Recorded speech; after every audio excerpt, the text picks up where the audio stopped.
Arsenal কি আরো একবার প্রিমিয়ার লিগ বটল করবে?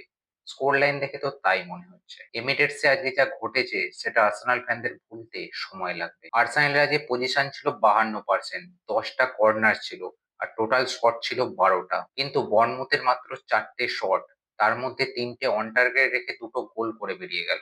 আর আর্সেনাল যে গোলটা করেছে সেটা হচ্ছে পেনাল্টিতে। এটা শুধু হার নয়, ইয়োকোরিস, কাই হ্যাভার্টস, গ্যাব্রিয়েল মার্টিনেলির মতো বড় বড় প্লেয়ার তাদের লাইন আপে, তবু তারা বার্নমুথের ডিফেন্সিভ ব্লক ভাঙতে পারলো না। বর্নমুথ 3টে হলুদ কার্ড, 18টা ফাউল করেছে। এত টেকনিক্যাল ফুটবল খেলতে গিয়ে আমার মনে হয় আর্সেনাল হারলো। আর্সেনাল এখন 70 পয়েন্টে 32টা গেম খেলে, আর ম্যান সিটি এখন 61 পয়েন্টে। কিন্তু মজার ব্যাপার হলো তারা আর্সেনালের থেকে 2টো গেম কম খেলেছে।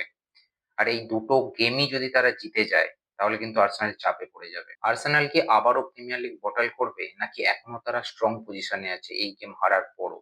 তোমার কি মনে হয়? কমেন্ট করে জানাও।